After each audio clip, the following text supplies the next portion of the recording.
The wart, the monolith, or the gravestone. These are the nicknames that Parisians have given to the Montparnasse Tower. It's the tallest skyscraper in the capital. And when you're inside it, you no longer see it. 53 years after its construction, the controversial tower is getting a facelift. Brighter, greener, and higher than ever. A privately funded project worth more than 600 million euros that's not to everyone's taste. It's supposedly eco-friendly, but only 30% will actually be green. The revamped Montparnasse Tower, an architectural revolution, or an ongoing eyesore in the world's most beautiful city.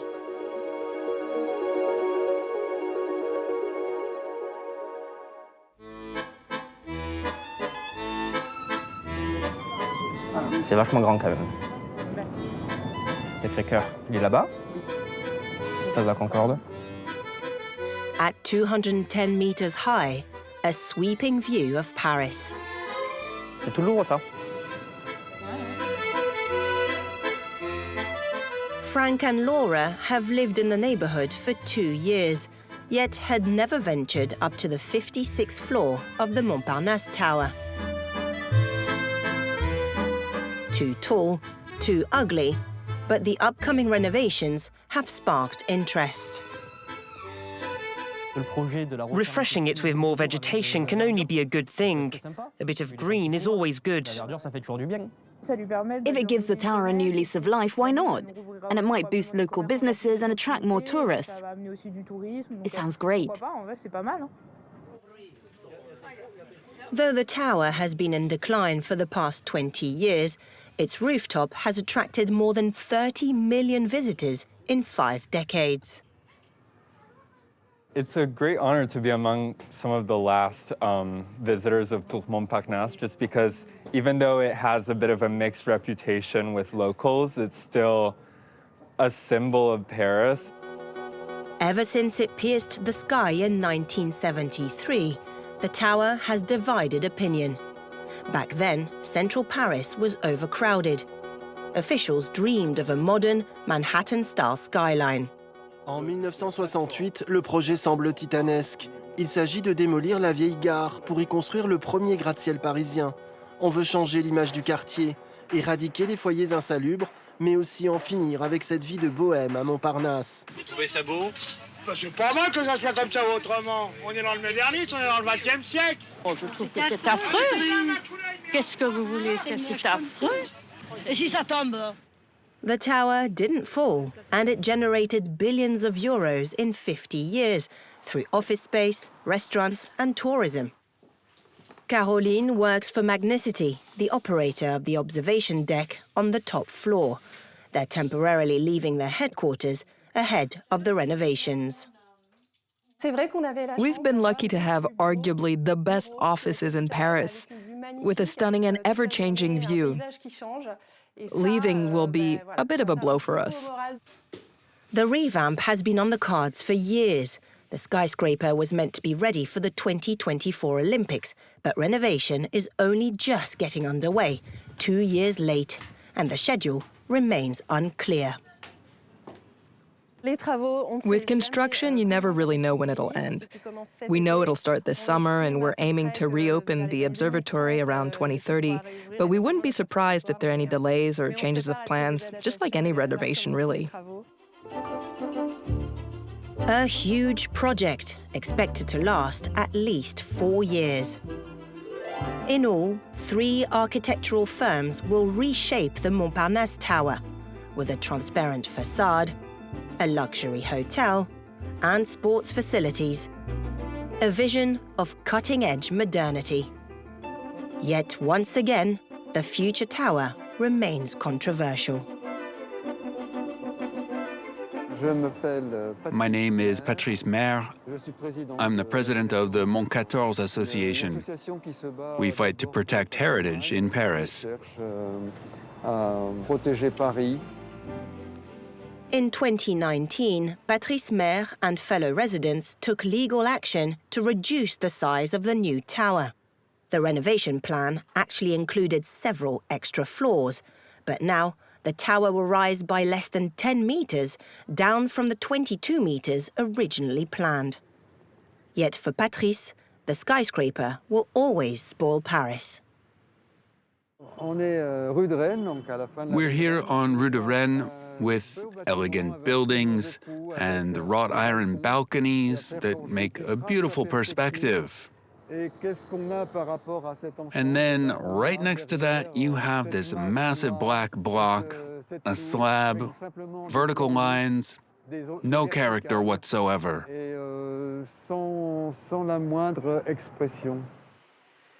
Architects argue that the future tower will be more environmentally friendly, with a new rooftop greenhouse. Patrice dismisses it as greenwashing.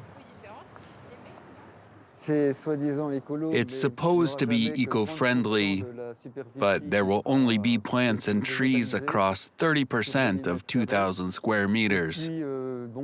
They say there will be solar panels too, but they're only going to generate 0.3% to 0.7% of its energy needs. Frankly, it's hardly groundbreaking.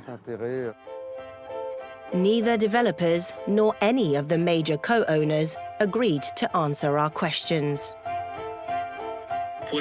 Just to be clear, discussions are still ongoing. I'd rather not say something I might regret, so I don't want to communicate. It's unbearable and absurd at this stage. There's an embargo because until recently, negotiations were still underway. No comment from those involved, and nothing either from Paris officials. I don't understand. Paris City Hall approved the building permit, yet it won't comment on the project? It remains a private project. I've made a few inquiries, and there will be no statement from the town hall without the co-owners. To understand what lies behind this silence, we head to the CIT Tower, right next to Montparnasse, that's also set for renovation. There, one man agrees to speak to us. I arrived here when I was 32, now I'm 64. I'm packing up and moving on. Robert Benchetrit is leaving his cleaning company to retire. He tells us about a dispute over the renovation plans involving around 40 co-owners who believe they're not treated equally. The new design will change the structure of the tower. It'll be shaped a bit like a pyramid, with a wider base, a slightly wider middle, and a similar top. So some parts will be extended, while others might shrink. And that has caused many arguments and legal disputes. Some owners are still trying to block the project. Not to mention more than a decade of negotiations between the co-owners and the Paris Town Hall. Paris is imposing certain conditions, but it's not the city's project.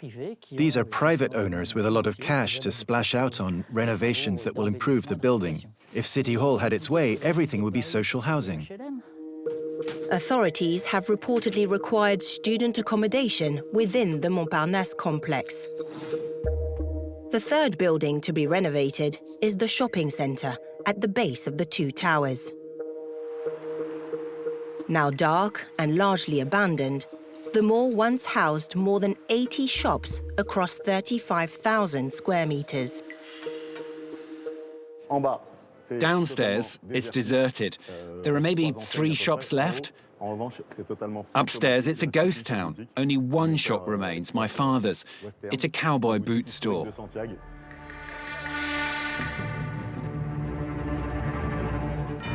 Hidden in a run-down building, this Wild West shop is a hit.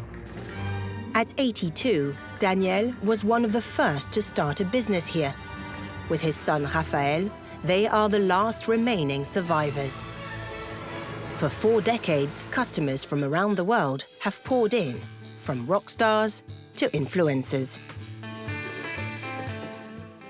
They've come all the way from Tunisia. I found it on social media, on TikTok. I can tell Daniel is passionate about this world of cowboys, of Santiago boots. I just hope the shop won't have to shut down. The shop has weathered many crises: asbestos, COVID, structural problems. It's expected to remain open until 2028, when work on the shopping centre is due to begin. This renovation should have happened years ago. We've been working in these conditions for 53 years. Enough is enough. The upgrade is indeed necessary, but the future of the shop itself remains uncertain. We want to sustain a business, but if the new tower comes with sky-high rents, it'll be tricky. It's like a sword of Damocles hanging over us. And will they even want independent shops like ours? Nowadays, shopping centres are all the same. It's all Zara, Mango, H&M. The redevelopment of the shopping mall has yet to go through a public consultation. The project could therefore still change. As for the Montparnasse Tower, it's now closed for at least 4 years. After that, Parisians will decide if the wart of Paris has finally been cured.